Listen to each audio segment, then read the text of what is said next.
आप सभी को मेरा प्यार भरा नमस्कार। स्वागत है हिंदी अड्डा एग्जाम एक्सप्रेस पर। आज हम लोग एक महत्वपूर्ण मुद्दे पर चर्चा करने वाले हैं और वह मुद्दा है समीक्षा और सहायक समीक्षा अधिकारी प्रारंभिक परीक्षा। आप सभी को पता है कि कल लोक सेवा आयोग द्वारा एक नोटिफिकेशन जारी किया गया था समीक्षा अधिकारी परीक्षा के संदर्भ में। ध्यान रखिएगा कि सिलेबस में बदलाव बिल्कुल नहीं किया गया है। प्रारंभिक ही नहीं, मुख्य परीक्षा के भी सिलेबस में कोई बदलाव नहीं किया गया, बस परीक्षा की योजना में थोड़ा सा परिवर्तन किया गया है। पहले दो पालियों में दोनों पेपर होता था, एक पाली में सुबह के जीएस और दूसरे पाली में हिंदी। 2 घंटे जीएस के लिए मिलता था, 1 घंटे हिंदी के लिए मिलता था और दोनों पेपर के बीच में 2-2.5 घंटे का गैप होता था। अब इन्होंने परिवर्तन कर दिया है कि पेपर एक ही होगा, समय दोनों को एक साथ कर दिया गया है, 2 1 3 घंटा कर दिया गया है। पेपर संख्या पहले 2 था, अभी 1 हो चुका है। प्रश्न चूंकि 140 जीएस में और 60 हिंदी में पूछा जाता था, उन सबको मिलाकर 200 क्वेश्चन कर दिया गया। एक क्वेश्चन 1 नंबर का होता है तो पूर्णांक बिल्कुल आपका 200 नंबर का यथावत बना हुआ है। बस अब एक परीक्षा आयोजित होगा एक पाली। अब बात आती है कि इस बदले हुए पैटर्न के अनुसार, बदली हुई योजना के अनुसार यदि हम तैयारी करते हैं या परीक्षा देते हैं तो इससे हमारा नुकसान होने वाला है या फिर फायदा होने वाला है। तो इस पर भी बहुत तेजी से चर्चा चालू हुई है। कुछ लोग बहुत कंफ्यूज है, सैकड़ों लोगों का मैसेज आ चुका, सर बताइए क्या किया जाए, इससे नुकसान होगा कि फायदा होगा। बहुत तेजी से चर्चा हो रहा है, तो मैं सिर्फ इतना कहना चाहूंगा, इससे आपका कोई नुकसान नहीं होने वाला है। और अगर सही स्ट्रेटजी, न्यू पैटर्न के अनुसार न्यू स्ट्रेटजी से अगर यदि आप परीक्षा देते हैं तो निश्चित रूप से इसका लाभ होगा आपको। मैं नॉर्मलाइजेशन की बात बिल्कुल नहीं कर रहा हूं और कई पालियों की बात नहीं कर रहा हूं। यदि कई पालियों में परीक्षा होता है तो उसमें नॉर्मलाइजेशन जैसी समस्या निश्चित रूप से आती है। इसके लिए आप पत्र लिख सकते हैं लोक सेवा आयोग को, मुख्यमंत्री को पत्र लिख सकते हैं। इसके बावजूद संतुष्टि नहीं मिल रही है तो आप धरना दे सकते हैं, आंदोलन कर सकते हैं, वो आपके ऊपर है।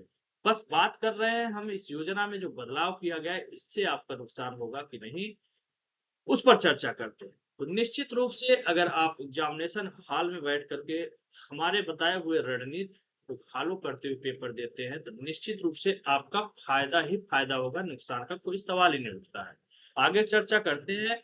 तो देखिए यही है नोटिफिकेशन, कल भी मैं दिखा दिया था, सब कुछ वही लिखा हुआ है। प्रश्न पत्र का नाम ऐसे रहेगा, वस्तुनिष्ठ है ही। प्रश्नों की संख्या एक हो जाएगी, प्रश्नों नहीं, प्रश्न पत्रों की संख्या एक है, प्रश्नों की संख्या तो कुल 200 है, जिसमें सामान्य अध्ययन 140 और हिंदी के 60 प्रश्न होंगे। प्रश्न पत्र का पूर्णांक 200 होगा, 1 नंबर का एक क्वेश्चन होता है। समयावधि पहले 2 और 1 घंटे में बटा हुआ था, अब दोनों को मिलाकर के 3 घंटे कर दिया गया। मुख्य परीक्षा में कोई बदलाव नहीं दिया है, स्पष्ट रूप से ये न तो परीक्षा में, प्रारंभिक परीक्षा एवं मुख्य परीक्षा के विषयों के संगत पाठ्यक्रम यथावत रहेंगे, यानी पाठ्यक्रम में कोई बदलाव नहीं किया गया है। ठीक है, अब बात करते हैं कि इस पैटर्न से हमारा फायदा है या नुकसान। तो देखो भैया, ऐसा है कि पहले आप क्या करते थे, जीएस के लिए 2 घंटे आपको मिलता था, अभी भी 2 घंटे है, बस ये है कि एक साथ मिल जा रहा है 3 घंटे, तो फायदा कैसे उठाना उस पर बात करेंगे। तो जीएस का 2 घंटा तो आपके लिए कम पड़ जाता था, बहुत से लोगों का कुछ प्रश्न छूट जाता था, या इसमें मैथ और रीजनिंग के कारण किसी का, जैसे मैथ रीजनिंग किसी का कमजोर है तो उसको जो है ज्यादा समय लगता था, है ना। तो उसको ज्यादा समय लग जाता था मैथ रीजनिंग में, तो या तो उसका प्रश्न छूट जाता था या फिर जो है उस मैथ रीजनिंग करने के चक्कर में जीएस नहीं कर पाता था, या जीएस करता था तो मैथ रीजनिंग में समय कम पड़ जाता था। और हिंदी में क्या है, 1 घंटे के लिए आपको हिंदी का समय दिया जाता है, 1 घंटे का समय हिंदी के लिए दिया जाता था। इसमें बहुत से भाई साहब लोग, कोई 20 मिनट में ही कर ले रहा था, कोई 30 मिनट में करके आराम से बैठ जाते थे, तो यहाँ पे लगभग 20 से 30 मिनट आपका समय बच जाता था। बस इसी समय को आपको यहाँ पर ऐड कर देना है, इसी को फायदा उठाना है। ये फायदा कब मिलेगा, सबसे पहले आप एग्जाम देने जाना तो हिंदी का कर लेना प्रश्न, हिंदी खोल लेना फ्री माइंड से, हिंदी का पेपर पहले ले आना सामने, और आराम से 60 प्रश्न को अच्छे से पढ़कर घड़ी सामने रखे रहना, या घड़ी आपके पास नहीं है तो क्लासरूम में लगा होगा, नहीं लगा होगा तो वहां से कह के लगवा लीजिएगा। 60 प्रश्न को अगर आप अच्छे तरीके से कर रहे हैं, बहुत भागम भाग नहीं करना है, हड़बड़ी नहीं करना है, नहीं हड़बड़ी चक्कर में आते हुए प्रश्न गलत हो जाते हैं। तब मैं कहता हूँ 30 मिनट नहीं, 40 मिनट आप समय दीजिए। 40 मिनट में बहुत अच्छे से कर सकते हो, ध्यान पूर्वक 40 मिनट में बहुत ही अच्छे से करके आप भर सकते हो। ठीक है, 40 नहीं 45 मिनट, तो 15-20 मिनट यहाँ से बचा लो। ठीक है, 15-20 मिनट यहाँ बचा लो। ठीक है, इतना अगर एक समय आप बचा ले रहे हो तो यही समय आप जीएस में कहीं भी लगा दो। किसी का मैथ रीजनिंग अच्छा है तो वो जीएस में लंबे प्रश्न में लगा सकता है, या जो कठिन प्रश्न है उसको सोचने समझने में लगा सकता है, कई विकल्प वाले प्रश्न है उसमें यूज कर सकता है। और जिसका मैथ रीजनिंग खराब है, ज्यादा वक्त लेता है, वो इस समय को मैथ रीजनिंग में लगाए, तो यहाँ भी आपका 2-3 नंबर का फायदा हो सकता है। यदि आप जीएस पहले करते हैं फिर बाद में हिंदी जाते हैं तो ये गलती मत करिएगा, क्योंकि जीएस समय बहुत तेजी से खाता है, और हो सकता है आपका 2 के बजाय 2.5 घंटे चले जाए। फिर आप आधे घंटे में 60 प्रश्न को हल करेंगे, रंगेंगे ओएमआर पर, तो आपका हो जाएगा बहुत नुकसान। बहुत ही ध्यान पूर्वक मेरी बात सुनिएगा, ये सब बारीक छोटी छोटी बातें सिर्फ हिंदी अड्डा बताई जाती है। ठीक है, ये सब कोई बताता नहीं। सबसे पहले हिंदी हल कर लेना, हिंदी हल करने के बाद चाहे हिंदी में भैया आपका 30 मिनट लगे चाहे 40 मिनट, ये पहले कर लेना। पहला पेपर इसको हल कर लेना, 60 प्रश्न, और ओएमआर पे रंग लेना। और ध्यान रखना कि जहां से हिंदी का क्रम होगा, जैसे मान लो 200 प्रश्न है तो 140 होता है आपका जीएस, तो 141 से 60 तक हिंदी होगा, उसका ओएमआर पे ध्यान रखना। ठीक है, नहीं तो पता लगा ओएमआर ही गलत रंग पे चले आओगे। या तो ऐसा करना, सॉल्व करके छोड़ देना, बाद में ओएमआर भर लेना। ठीक है, जैसा आपको अच्छा लगे उसी हिसाब से कर लेना। पहले हिंदी हल कर लेना, उसके बाद आना दूसरा जो हल करना, वह करना जीएस। जीएस में भी एक तरीका होता है। पहले आप जो है 4 विकल्प वाला आसान आसान जो 100% आपको प्रश्न आता है, 100% फटाफट फटाफट फटाफट इसको करते चले जाओ। ठीक है, जो बीच में कठिन मिले उसको आप ऐसे गोला कर दिया करो। ठीक है, गोला कर लो, स्टार बना लो, कुछ भी बना लो इशारा के लिए। पहले 100% कन्फर्म वाला प्रश्न कर लो, हिंदी 100% वाला कर लो, गिनती कर लो कितना हो गया, देख लो कि भाई कितना स्कोर हो जा रहा है दोनों सही सही जोड़ने के बाद। उसके हिसाब से फिर आप आओ जो थोड़ा सा कठिन है उसको हल कर लो।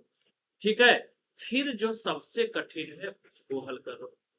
इस तरह के स्ट्रेटजी बना करके पेपर हल करेंगे, निश्चित रूप से सुधार होगा। और ध्यान रखिएगा लास्ट के जो 10 मिनट बचता है ओएमआर रखने की आप गलती करते हो वो मत करो। ठीक है, पहले 100% वाला पूरा जीएस कर लो। मान लो तुमने भाई 140 में 100% वाला 60 कर लिया, तो ये 60 जो है कंफर्म हो गया, और तुमने हिंदी में 50 कंफर्म वाला कर लिया है। ठीक है ना, इसको रंग लो, चाहो तो इसको ओएमआर में रंग लो। ठीक है, ध्यान पूर्वक से, क्योंकि प्रश्न ऊपर नीचे रहेगा तो उंगली रख करके ओएमआर पे उंगली रख, प्रश्न पढ़ो, प्रश्न नंबर कौन सा है, फिर ओएमआर पे उंगली रखो उस प्रश्न पर, फिर ए बी सी डी जो सही हो उत्तर उसको रखना। ठीक है, बड़ा गलती हो जाता है। उसके बाद फिर लौटो, यहाँ पे तुम्हारा 110 से लेकर के 110 या 120 प्रश्न तुम्हारा कंफर्म हो गया कि हमने 110 और 20 एकदम सही वाला प्रश्न कर लिया है। अब आपको 110 अगर किए हो तो यहाँ 30 प्रश्न बढ़ाने की जरूरत है, 120 किए हो तो यहाँ पे 20 प्रश्न और बढ़ाने की जरूरत है। तब फिर इस पर आओ, दूसरे तीसरे राउंड में इन प्रश्नों को हल करेंगे। ठीक है, उसके बाद उस हिसाब से ओएमआर रखिए। ठीक है, माइनस मार्किंग है, तो हिंदी में मान लो आप 60 का 60 कर दे रहे हो, जीएस में तो 140 में 140 नहीं करोगे ना। मान लो आपने 130 स्कोर 130 अटेम्प्ट किया है जीएस में। ठीक है, 10 प्रश्न छोड़ना है तो ध्यान रखना कौन कौन से छोड़ना है, उसको अच्छे से चिन्हित कर लेना, और बाकी जो है ध्यान से ओएमआर पहले हिंदी हल करना है, ताकि फ्रेश माइंड से हिंदी को खूब अच्छे से कर लो, ज्यादा ज्यादा स्कोर वहां से खींच लो। मैं तो कह रहा हूँ 60 में 60 कर दिया, ठीक है। 1-2 इधर-उधर होता है तो किसी भी सूरत में 55 प्लस से नीचे तो मत करो, ठीक है। 56-57 भी कर लोगे, अगर जैसे आजकल हलवा पेपर आ रहा है उस तरह का आया तो 57-58 भी कर सकते हो। नहीं कर पा रहे हो तो ये है ना रामबाण नोट्स, हिंदी अड्डा द्वारा प्रस्तुत किया गया है। समीक्षा अधिकारी प्रारंभिक और मुख्य परीक्षा के लिए रामबाण नोट्स है। ये रामबाण नोट्स केवल लिखा नहीं गया है, ये है भी हकीकत में, ठीक है। और ये हर जगह पे उपलब्ध है, इलाहाबाद, लखनऊ, मुरादाबाद, आगरा, कानपुर, लखनऊ, हर जगह उपलब्ध है, दिल्ली में हर जगह है, तो आप यहाँ से ले सकते हैं, ठीक है। दुकान से ले सकते हैं, नहीं तो अमेज़न और फ्लिपकार्ट ऑनलाइन प्लेटफ़ॉर्म पर भी उपलब्ध है। अगर आप कहीं आउटर के हैं, कहीं गाँव में दूर-दराज इलाके में रह रहे हैं, तो आप ऑनलाइन फ्लिपकार्ट और अमेज़न से भी मँगा सकते हैं और बाकी दुकानों पे भी उपलब्ध है।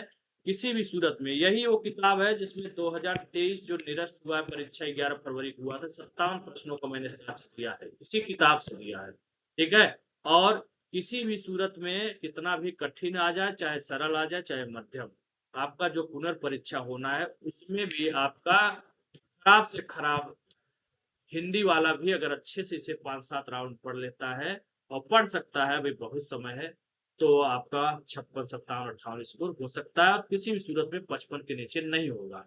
और होगा तो आपकी गलती से होगा क्योंकि साक्ष्य मैं देने में बहुत तेज़ हूँ और साक्ष्य मैं दे दूँगा कि देखो इतनी चीज़ें आई है। और ये भी नहीं कहूँगा कि नहीं, ये जो है ब्रह्मांड का एक इकलौती किताब है, इसी से केवल होगा। और सी किताबें हैं, लिस्ट भी मैंने बताया है। तो उसमें क्या है 5-7 किताबों को आपको सहारा लेना पड़ेगा, वो बहुत ज़्यादा सर दर्द हो जाता है।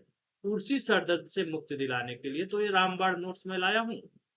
मेरा नोट्स है, इसी नोट्स से पढ़ कर के मैं भी देता हूँ, ठीक है। आज तक कभी जो है 56, 57, 58, 59 से नीचे तो नहीं रहा है। तो आप भी कर सकते हो, ठीक है। और अच्छे से ध्यानपूर्वक पढ़िए और टेलीग्राम और से भी जुड़ जाइए, वहाँ पर जीएस, हिंदी, करंट अफेयर्स सारा क्यूज़ चलाया करते हैं। आप लोग जुड़िए, लाभ उठाइए और जो बात बताया हूँ ये बारीकी का बहुत गौर करिएगा, ध्यान रखिएगा, नहीं तो फिर धोखा हो जाएगा, ठीक है। बाकी बहुत लोगों के चक्कर में नहीं पड़ना है, ठीक है। चलिए मिलते हैं अगले वीडियो में। जय हिंद, नमस्कार, धन्यवाद।